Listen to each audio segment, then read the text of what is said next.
Catéchisme de l'Église catholique, la profession de foi, article 3.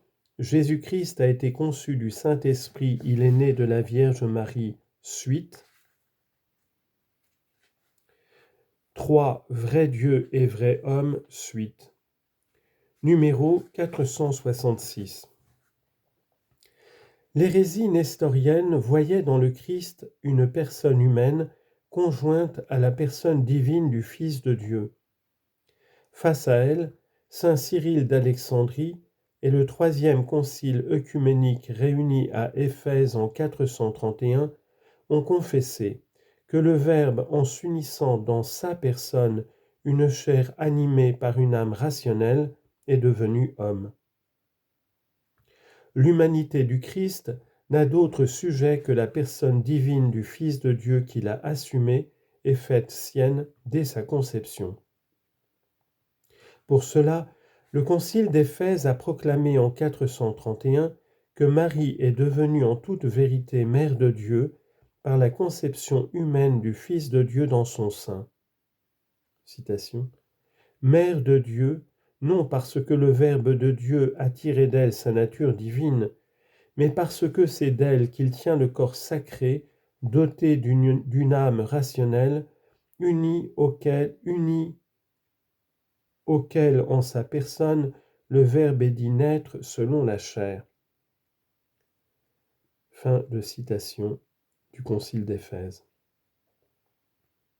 Les monophysites affirmaient que la nature humaine avait cessé d'exister comme telle dans le Christ en étant assumée dans sa personne divine de Fils de Dieu. Confronté à cette hérésie, le quatrième concile œcuménique à Chalcédoine a confessé en 451. Citation.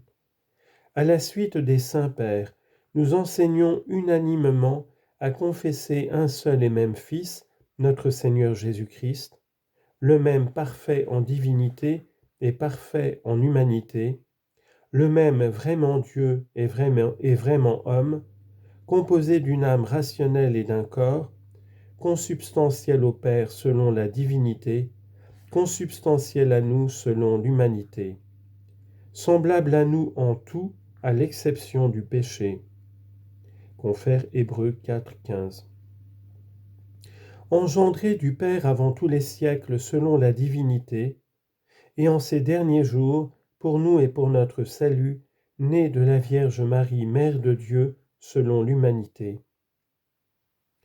Un seul et même Christ Seigneur, Fils unique, que nous devons reconnaître en deux natures, sans confusion, sans changement, sans division, sans séparation.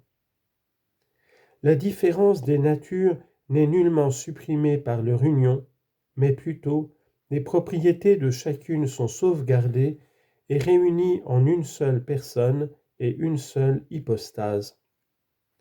Fin de citation.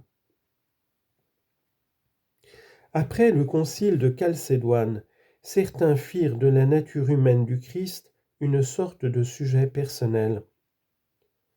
Le cinquième concile œcuménique à Constantinople en 553 a confessé contre eux, citation, « Il n'y a qu'une seule hypostase ou personne qui est notre Seigneur Jésus-Christ, un de la Trinité. » Fin de citation. Tout dans l'humanité du Christ doit être attribué à sa personne divine, comme à son sujet propre. Non seulement les miracles, mais aussi les souffrances et même la mort. Citation.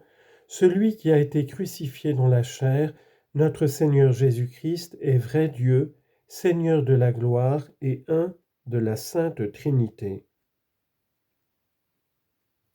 L'Église confesse ainsi que Jésus est inséparablement vrai Dieu et vrai homme. Il est vraiment le Fils de Dieu qui s'est fait homme, notre frère, et cela sans cesser d'être Dieu, notre Seigneur. Citation de saint Léon le Grand. Il resta ce qu'il était, il assuma ce qu'il n'était pas, chante la liturgie romaine. Et la liturgie de saint Jean Chrysostome proclame et chante Ô Fils unique et Verbe de Dieu, étant immortel, tu as daigné pour notre salut t'incarner de la Sainte Mère de Dieu et toujours Vierge Marie, qui sans changement est devenue homme et qui a été crucifié. Ô Christ Dieu, qui par ta mort a écrasé la mort, qui est l'un de la Sainte Trinité, glorifié avec le Père et le Saint-Esprit, sauve-nous.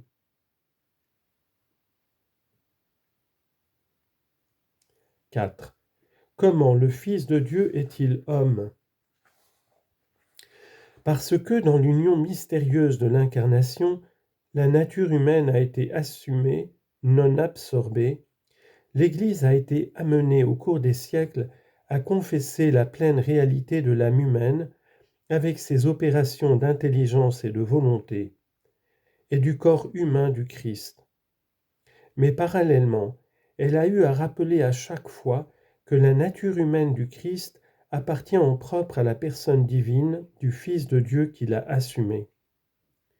Tout ce qu'il est et ce qu'il fait en elle relève d'un de la Trinité.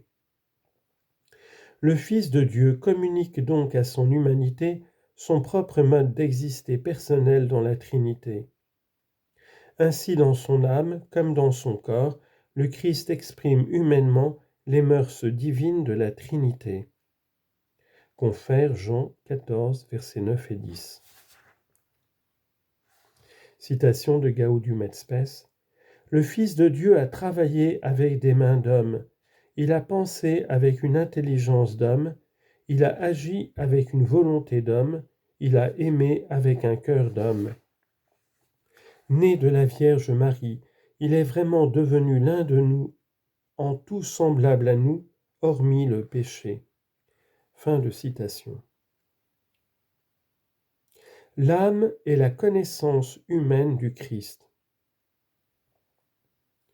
Apollinaire de Laodicée affirmait que dans le Christ, le Verbe avait remplacé l'âme ou l'esprit.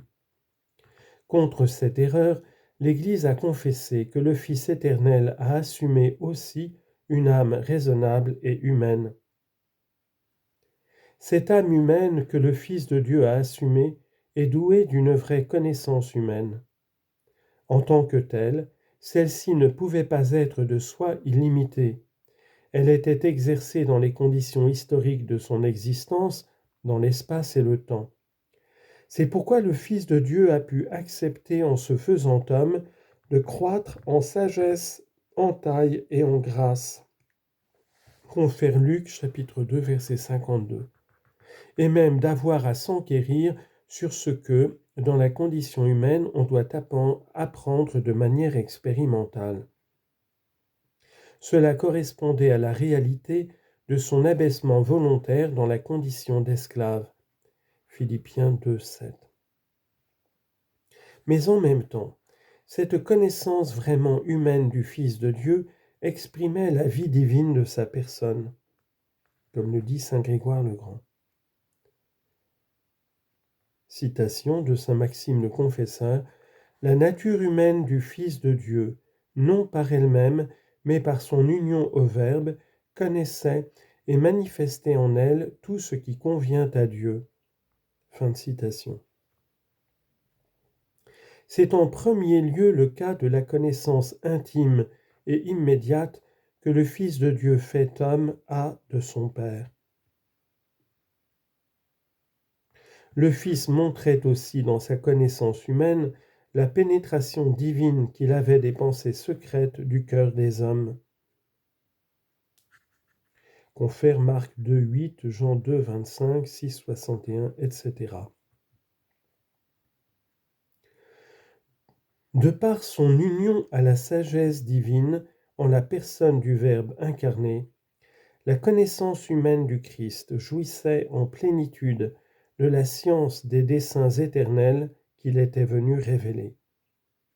Confère Marc 8, 31, 9, 31, 10, versets 33 à 34, chapitre 14, versets 18 à 20, etc.